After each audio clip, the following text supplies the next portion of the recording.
In other news, the Royal Northern College of Music has appointed a violinist to their popular music department, to be their school's new professor of pop violin. What's that mean? Right.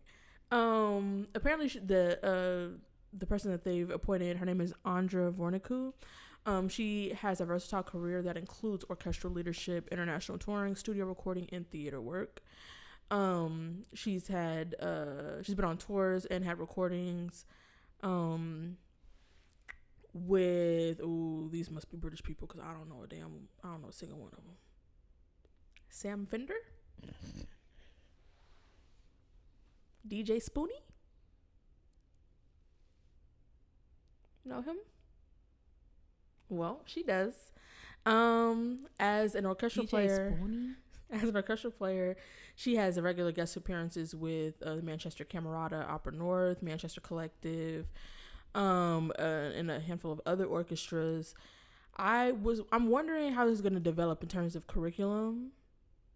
Like, because I could see this being, I don't know if this would be the best title for it, but I could see this being something that the curriculum is similar to if you did a regular performance degree, but also includes some of the other things that you tend to do. Because it says she's done theater work, studio recordings, international touring, like that. Maybe a regular degree that also includes all the things that you usually learn on the job when you do those things.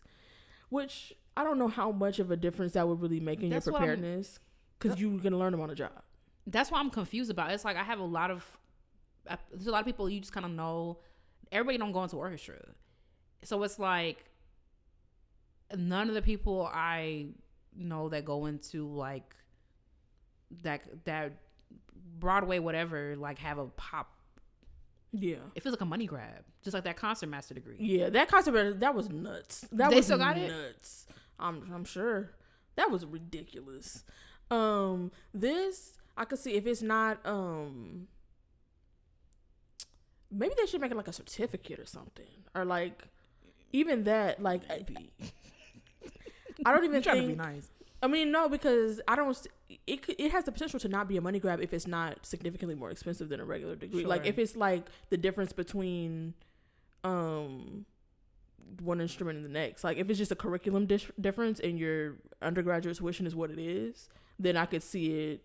Like if you want more of a focus in non like classical music, then I could see that. I just don't. When I initially saw it, I was like, I know you're not making a whole curriculum out of this. And I don't want it to sound like, the classical music where we look it down on other types of music, but I just mean like, is it necessary? Especially thousands of people, including the director, have done that kind of work without a degree like that. Yeah. And I just never heard of somebody. I haven't played like extensive, but like I just don't know. I genuinely don't see the point. Like I played a musical. I never was like, dang, if I just had a class on how to teach me how to. The only thing I could see being valuable in this list is the studio recording, because there's a big learning curve with studio recording, especially to like, you can of course become a recording artist without this again, but there are definitely some things that they could teach you that would be useful. Like people who, like, I remember my roommate in college had she was getting audio engineering, whatever, like to know that sort of stuff could give you an edge in your stuff. But okay, y'all got that. And maybe, I mean, they overseas, maybe they got some different. I don't know. I just feel like also jobs like that you don't really get from auditioning. So it's all word of mouth. So unless that lady gonna be going to around town and being like, here's a list of my graduates. Yeah. Like I just don't. Like it's not like you. What I meant to say is like, you showing your resume that you went to the Royal Conservatory of Music and got your pop license. Like pop license. All right, Katie. All right. Okay. Well, anyway, I'm just saying. Your pop license. Okay. It's like, they not gonna be like, oh, she popped up for me. It's not gonna be like no, like, yeah, bro. You know, like, especially because now, yeah, I'm more. I gotta see a sample schedule, because even other parts like. So I think the studio recording will be the most valuable part of that, which you can still do. I did studio recording when I was at Eastman, but also depends on the school you go to, like how robust they are in terms of opportunities to play. Like, because I did that in FME, which I don't know why that's the acronym they FME. Yeah. Did I know about that? Empire Film Music Ensemble, FME. Oh, they had to change that. Yeah, I did a recording. That was a super long recording. So I remember that. That's like the little TV film. Not TV, yeah, but it's like okay. Yeah, so it's like not everybody has opportunities like that, but I will say, I wonder like, yeah, how much of an opportunity are they going to get to apply that? Because like, so okay, theater work is on here. Is there some type of partnership with the musical theater that didn't already exist before? You know what I'm saying? Like that's like Eastman if they added like an opera musician degree, whatever. Like many people that are already in the orchestra, they play in the opera pit anyway. I never played in the opera pit, which I did on purpose. I will always schedule evening classes so they can never put me in the pit, because that's how people was getting injuries and stuff. You playing too much, you getting double rotated, all that. But like maybe if they had it something like for somebody that specifically wants to be in an opera, but even I just feel like it's a distinction without a difference. Like I did, so. And I just don't see them, how they're going to get that, especially the touring. So you're taking them on a tour too? Or maybe they have some type of thing like where you have an internship. I just don't get the point. Yeah, like I'm really trying to. You are really doing a nice job. I'm trying not to be like dismissive, but I genuinely like all the stuff is like you just learn that stuff as you go. Yeah. And it's not even like no, like you got to be on some in crowd. You literally like. Yeah. It just seems like predatory a little bit. It's like, oh, if I take this classmate, I'm gonna be with Lady Gaga. It's like, no, you're not. It's gonna be the person who freaking knows Lady Gaga, who knows this person, who knows this person, who knows this person, who'll be like, I need a second violinist tomorrow. Are you available to sub? And you sub, and like you call, like come back, and it's like, oh, you know who played down? She played down. Come on through. And then 10 years from now, you're on world tour with whatever artist, like maybe that's also part of it, and maybe they want to like make that timeline shorter and stuff like that. But you gotta fix the industry first before you try to do that. Yeah, that's how it's set up. And the reason why I'm trying to work it out and see where they're coming from is because I feel like I've also seen people talk about the way that a performance degree is set up now being kind of I don't want to say predatory, but like you feeding all these people into this orchestral path, into this path that like very much skews to the orchestral, playing, when damn well there's nowhere near enough jobs. Yeah, people they eventually filter in to other jobs, but I do think that most, like, there are, I would say a vast majority of people come in not looking. Yeah. So maybe this is about introducing those fields earlier. That I could get behind. Yeah, but that maybe that's why I could get behind that. But I feel like the solution is more like I think about, like, I played this gig and the other violas, I mean, improvised down. I said, "When you learn to do that?" I'm sitting there, I'm old as hell, all like, I got my Stradiac, and he is busting down, like he is playing down boots, and I'm like, golly, like, how you gonna do that? Like, and it's like, I don't know if he had a natural interest in it. He was like, I'm finna just cultivate this. And I feel like me with improvisation, like, I feel like it's never something I was really interested in for real. It's something that, like, I just wanted to know how to do. But never enough to practice it, because I always felt like I was just playing stuff. It never sounded like it didn't sound like what he was doing. Right. It just sounded like stuff, which is why I never. And it's kind of like, I remember Loki made a good point about this. It's like, when it comes to jazz and stuff, people just want to be like, I could just do it. And it's like, but with classical music, you study for years and years and years. So I understand that, like, it has to be some more work. But when I saw that boy, I said, golly, like, I don't think you understand. You don't understand how that boy played down. Because Marcus started looking around the room for people to improvise. I said, hey, I'm looking too. I was like, we go big. I'm on the edge of my seat too. Like, and he improvised, and I'm just like, dang, I wish I learned. I took a little improv class. I ain't learned nothing because it's just not in me. I don't know what you want me to say. Like, skitty bop bop bop. Like, I don't know what you want me to say. And you want me to do it here? Like, I don't know. And so I feel like as a am I a working musician? I feel like as a part-time working musician, because I don't play as much as I used to play. I teach anyway.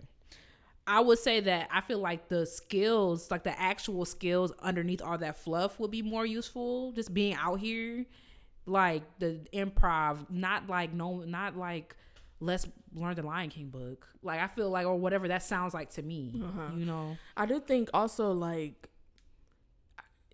I had this conversation when I was on that Eastman Action Commission for Racial Justice, and we were talking to, we had of course a lot of curriculum talks, and we were talking about how people, like, we always want to add to curriculum. Let's add a new program. Let's add this. Let's add that. Yeah. But we're not really addressing the issue. Y'all adding a new degree program. Well, what about the one that y'all already offering? What about that? If you want to talk about introducing people to these different areas of the field and cultivating these other skills, you're not evolving the program that you already have. You add in another program. That does this really need to be another program, or should you be teaching all of the people that you are putting into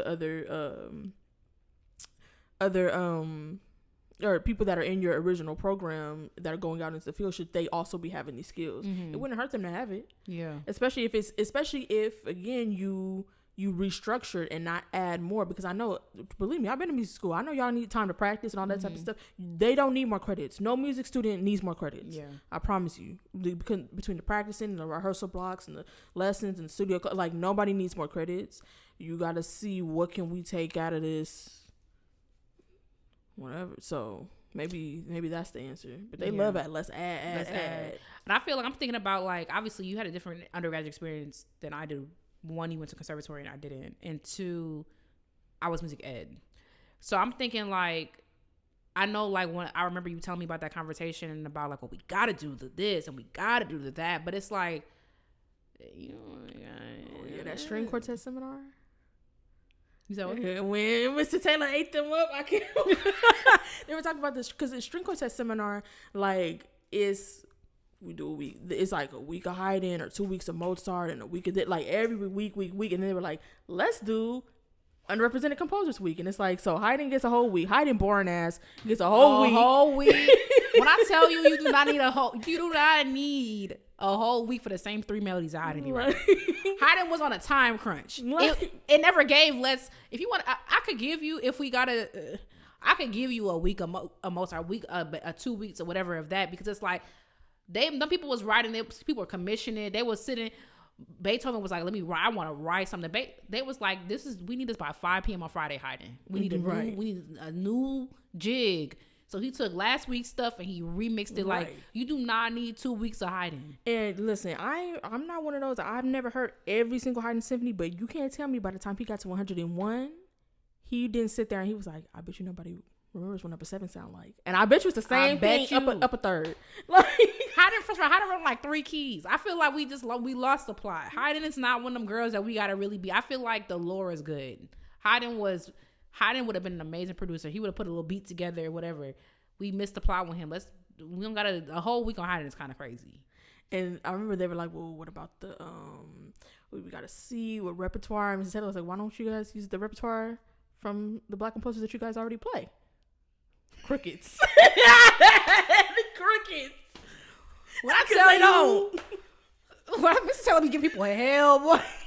That's why we took that little sabbatical. I bet you they was like, thank God. Mr. Taylor is something else, man. He's so freaking funny. Period. Shout out to him. Mr. Taylor and Lotto got the same energy. Because Lotto got a line. She's like, Lord, forgive me. I'm giving them hell. So Mr. Taylor down because they probably felt stupid. Because that's a stupid thing to say. And also, I promise you, listen, I understand that, like, you go to certain schools for more robust, whatever. But when I tell you, be sitting there, when I tell you, like, it's up to you at a certain point to, like, go out and explore those certain things and stuff like that. Like, I did not take no chamber music seminar structured like that in undergrad, and I was sitting at Eastman right with you. You know what I'm saying? Like, it's just like the things that's like this, it has to be. I understand that that's a fine line to like balance, because it's like you going to Juilliard for a reason, you going to whatever, because while y'all were in quartet seminar, I had to take physics because I went to like a liberal arts school where I had to take a little bit of everything. But so I understand like this is we're having like maybe a little bit of an apples and oranges conversation, but I promise you, when it all comes out in the wash, I mean it all come out in the wash. If you are curious and you like, okay, in music history, I might have studied them Mozart quartet, but I think I took chamber music for me because I was music ed was optional. Yes, chamber music for me was optional. I think I took it twice. They looked at the group, they looked at the playing abilities, and they was like, y'all playing this and y'all playing this. So it wasn't even like, and when you work on you work on the quartet for the semester, you meet once a week with the coach, and you get and you meet once a week with the coach, and you find a time to rehearse outside of that, and if you learn as many movements as you can in the semester, and that was it. And it's like, so obviously I know how more quartets go because I was naturally curious, I was whatever, but it's like, if I wasn't curious, I would just know the 2 quartets that I learned. It's like, when you got real time, I understand there's a balance, but it's just like, you don't need all of that. You can really open it up and like flesh it out. You make improv mandatory, a pedagogy class, because you will. Mr. Taylor, that's why Mr. Taylor, them studio classes, like, he makes sure everyone has to have something to say. It don't matter how much time is left. It don't matter. Because he was like, everyone in here will teach, but a pedagogy class is not mandatory. And it's like, you will teach. You might hate teaching. I don't know how many people really love the whole, my student hasn't practiced for 8 weeks in a row. Like, you know what I mean? But it's like, if you want some bread, especially, you end up teaching for a little bit, want nothing, and you will do it. You simply will. So it's like, but a pedagogy class isn't mandatory. You teaching these kids how to hold a saxophone with their 3 toes. I'm about to say, that's exactly why I didn't like teaching, because I'm like, some of the stuff especially some of the students I had, I was like, oh, so y'all need corrective stuff. Like, you got to be a real, and I just don't believe in that. Like, I believe that like kids, they deserve a good teacher. I wasn't dog shit. I was, like, whatever. I did what I could, but I'm not trained on that. I respect the teaching profession enough to know that, like, I'm not nobody's best teacher. Girl, them kids at that school, at that program, need a quail and manna from heaven above. Like, it was, some. You mean to tell me you've been playing the bass for 3 years and you think the highest string is an E? When I tell you, these kids will amaze you with what they don't know. You really gotta stop yourself and be like, what the fuck? Like, you remember when? When he actually said that? I'm beefing with him because I definitely texted you, did not text me back. That, oh my God. I sent him a video because, like, I feel like, but now the more I think about that, because that little girl was not dumb at all. That girl was very smart. I think it was an active rebellion because I found out her grandma was making her do it. Yeah. But you know what stuff my mom has made me do it, I never looked or sounded like that. Not in just regards to viola, just like in general. Your mama make you do something. It's like your mama just gonna make you do it. So, but when I sent him that video, we're playing. He said, "What the fuck?" That's crazy. I should have known by then that man was not gonna last at that job. That was crazy. Wow. You'll find. I'm telling you, you'll hear some stuff. You'll see some things. Stink. It's week 20. It is. Why the violin going up on your left shoulder, on your right shoulder? And sometimes you want to be like, I can't be. I always have to be like, don't say it, Katie. Cause I just be like, look like they just be doing stuff. I remember I'd be like, I didn't know you had an open G sharp string. just this full. What are we doing? And I feel like when I was 9, I was reasonable. All of these notes, you see these natural notes all the time. Here comes a C. It has a special little hat. And you are like, you know what I'm finna do? I'm gonna play it how I normally play it. Why? Why are you doing it? I just don't. understand seeing symbols and just being like, that probably doesn't mean anything.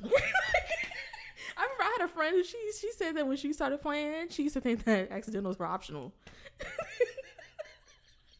Why would they be optional? But people don't also, they don't understand. That's another thing. People don't understand. See, this goes back to that whole literacy conversation and why y'all stop teaching phonics and stuff, because they don't be having the building blocks. Yeah. They don't have the building blocks and stuff. So they might not even really understand what an accidental does and that it changes the pitch of this note. Yeah. And so that's why, like, because to me, I'm like, why would it be optional? If it changes the pitch, it changes. But they don't even have, they just thinking, oh, it means I put my fingers in a different place. And that's why depending on where you teach orchestra can be difficult, or music can be difficult, because I'm really asking somebody who's not reading at grade level to understand a whole nother system. Yeah. And that's why I remember that one system that person put together, that was ridiculous. And I'm like, at this point, you're going to just be playing it for them. Like, and I just feel like, yeah, a lot of people, they just not fluent on the instrument. Like how when my teacher used to make me do the scales with, like, you do this scale, but you can't use this string or whatever. You find that the finger, a lot of people, they just don't know. They know first, A is first finger on the G string. It's like, no, A could also be second finger first, fourth finger, second position on the D string. It could also be this, and this, and that. But it's like, when they don't have the building blocks, and that goes the same with the reading, when y'all took phonics out the stuff, kids, they don't know root words, they don't know how to sound stuff out, they don't know like how to infer the definition of a word, because they're just learning whole words. They're not learning why, like, that sight words era. I think they done with that now. I think they're going back to phonics. Yeah, that sight words was correct. How do they expect you to learn? How you can't, if you just look at dog, cat, rat, mat, if you just look at that and you be like, okay, I know that means dog, whatever, how you gonna look at onomatopoeia? What that look like? We are done for. I'm not trying to be like whatever. We talk about this all the time, but it's just like, and you see it in it's heartbreaking. You see it when a kid don't know how to read for real. Yeah. I see when they don't know how to read for real. Whew. Their parents can't read either, so that's another conversation. Right. That's the thing. Y'all supposed to be helping little Johnny with homework. You need to be right there with him. So